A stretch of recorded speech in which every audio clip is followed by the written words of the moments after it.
Buenas tardes, concejal Jeremía Ellison. Esta es una entrevista para la SIU Local 26. Primero que todo queremos saber, después de todos estos días que han transcurrido, después del asesinato de George Floyd, ¿cuáles son sus primeras impresiones de estos 10 días que conmovieron a Minnesota y a Estados Unidos y al mundo? Yo lo que pienso es que desde hemos tenido estas protestas bastante fuertes, llevan haciéndose desde hace bastante tiempo, y donde la gente clama por un cambio en cuanto a la policía, tanto acá en Minnesota como en todos Estados Unidos. Pero desde hace años y a pesar de años y hasta décadas de protestas, de intentos de reforma, de aumentar la diversidad racial en la policía, de exigir que el policía vive aquí en la misma comunidad, de entrenamientos para descalonar los enfrentamientos. O sea, hay que pensar totalmente diferente en cuanto al tema de seguridad pública. ¿Cuáles son los cambios estructurales que ustedes piensan que deben realizarse, no solamente en materia policial, sino en los cambios profundos que demanda la sociedad afro y en general la sociedad de Minnesota? No, man, that's a big question.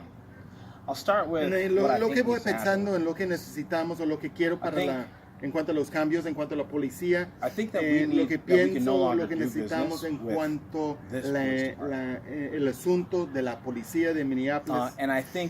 Lo que pienso que tenemos que hacer es que yo me pregunto, ¿qué papel, qué propósito deberían tener? A pesar de estar entrenado en cuanto al uso de fuerza, el uso de arma de fuego, ¿será que el policía debería atender una situación de salud mental? ¿Debería la policía llegar para atender una situación donde supuestamente alguien utiliza un billete fraudulento? ¿Debería llegar un policía armado para atender un tema de abuso intrafamiliar entre compañeros de cuarto o algo así similar? Pienso yo que no.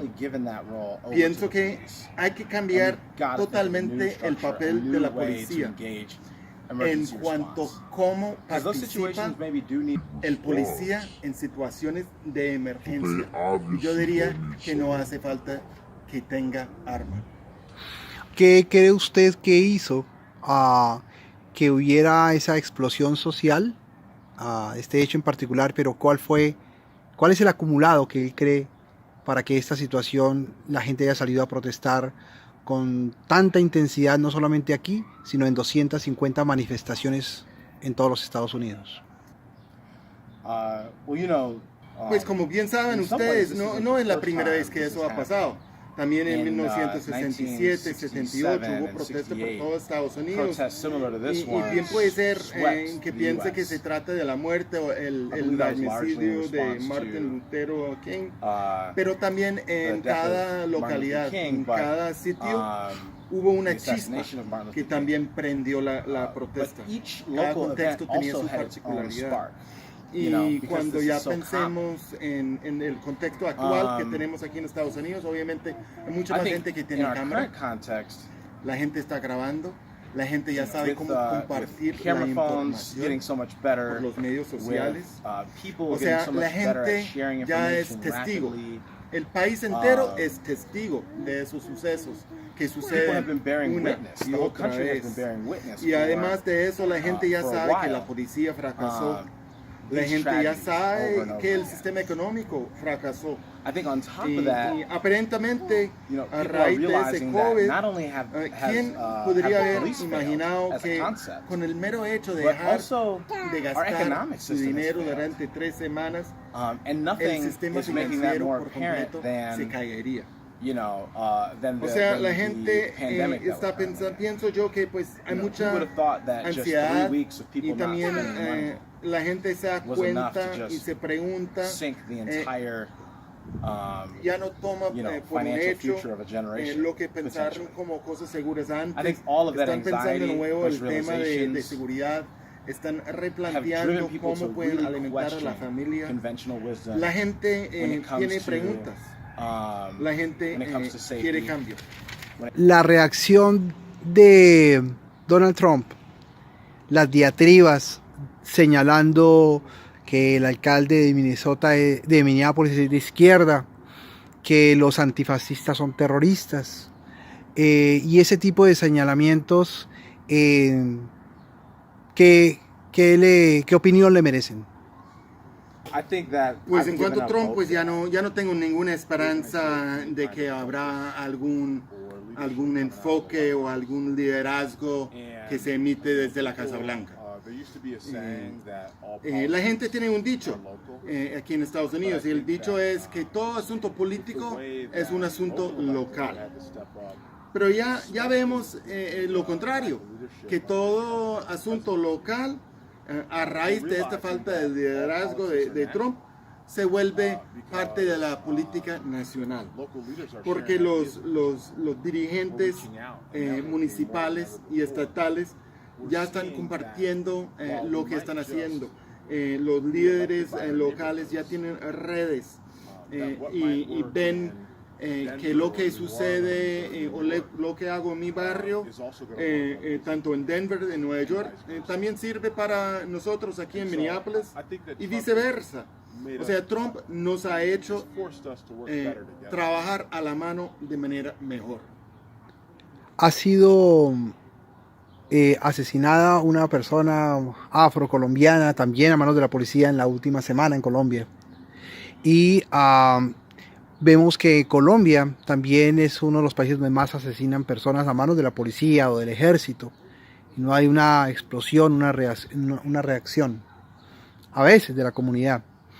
En estos 10 días de experiencia, pero también en su larga lucha de organización en los barrios, ¿qué cree usted que ha sido exitoso que otras partes y otras comunidades pudieran tomar? ¿Qué es lo que usted destaca o invitaría a destacar para la movilización popular? Pues como saben ustedes, pues lo que pienso primero es que los que deberían tomar el liderazgo son las personas desde la misma zona de afectación. O sea, yo no voy a pensar que yo puedo responder para ellos, porque si bien es cierto, tenemos violencia policíaca aquí en Estados Unidos, que es brutal, yo sé que es mucho más brutal en otras partes, así que en ese sentido la gente que sufre esta brutalidad sabría mejor las tácticas que deberían tomar primero. Pero también hay que pensar, hay que tener cierto nivel de creatividad en cuanto el movimiento organizado. Y me incluyo en ese sentido, porque a veces nosotros somos muy pragmáticos, pero las ideas que necesitamos pues son diferentes. Hay que imaginar, y a veces los políticos no piensan que podemos imaginar en cosas distintas, como un mundo sin policía, un futuro sin violencia policíaca. O sea, necesitamos los movimientos organizados y necesitamos la creatividad de ellos para responder, porque nosotros como los políticos elegidos a veces no tenemos las respuestas, y si bien es cierto que yo me cuento como uno de los líderes políticos que sí sabe de la lucha, hay muchos que no, pero y si no, también pienso que el mundo, para cambiar ese mundo, lo que necesitamos es mucha solidaridad para no agotarnos, para que no nos vendemos, para que no nos jubilemos. Necesitamos seguir en esta lucha. ¿Existe la creencia, cierta o no, que hay tensiones raciales entre la comunidad afroestadounidense y los latinos? ¿Esto es verdad? Communities are often pitted against each Pues sí, yo sí pienso que traten de dividir a las comunidades por medio de contextos y sistemas que piensen que nos pueden dividir. O sea, muy a menudo la gente negra en Estados Unidos piensa por un lado y la gente latina en Estados Unidos por otro lado y también los africanos del cuerno, o sea, el litoral oriental o los asiáticos o los indígenas y todos divididos. Pero hay que también pensar en que nos venden esta narrativa de que la otra comunidad nos está hostigando. Y hay que reconocer que lo más importante es la solidaridad y así logramos la justicia. Y la gente tiene que entender que no se verán libres si tampoco no están libres los latinos, los africanos, los asiáticos o los indígenas. Si otra comunidad no está libre, tampoco no serán. Eso es lo que vemos, y si bien es cierto, en otras comunidades sí vemos, digamos, antinegritud, tanto como vemos en la comunidad negra pensamientos anti-inmigrantes. Pero lo que pienso que tenemos que hacer es lograr la solidaridad por medio de la movilización popular, porque por medio de la movilización podemos seguir en la lucha. Hay que compartir esta lucha y hay que compartir nuestra cultura. Y para decir la verdad, el latino también viene de África, ¿no? Una gran cantidad de gente de América Latina tiene sus raíces en África. Y también hay una línea divisoria borrosa entre el pueblo negro y el pueblo latino en Estados Unidos. Mucha gente tiene raíz latina. De hecho, mi abuela es latina. Y entonces, para todo eso tenemos que movilizarnos, tenemos que organizarnos, entender que la torta sí es grande.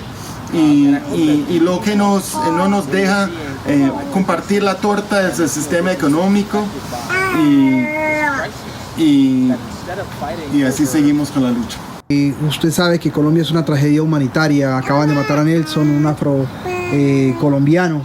¿Qué mensaje le daría usted a Nelson, a su familia, a las otras miles y miles de víctimas en Colombia y a los luchadores sociales en Colombia? ¿Qué saludo? Esas últimas palabras, gracias por la entrevista, y queremos que se despida usted con ese mensaje. Pues lo que pienso que sea importante primero recalcar en cuanto a la gente de aquí de Estados Unidos, digamos los negros, nosotros los negros de Estados Unidos, y no estoy hablando por todo el mundo, pero por parte mía yo diría que tenemos que dejar de ser tan insulares, aislados. Sí, no podemos estar como mirando al ombligo todo el tiempo.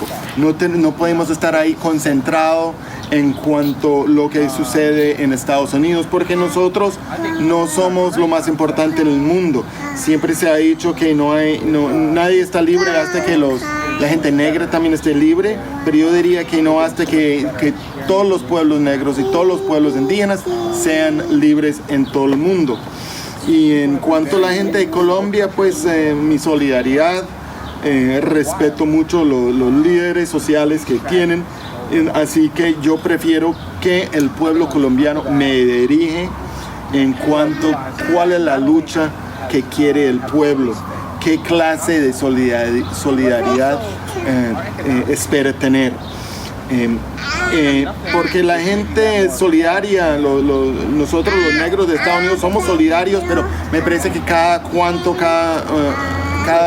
años olvidamos de eso, así que necesito que ustedes me cuenten qué es lo que necesitan en cuanto a la solidaridad, y con mucho gusto.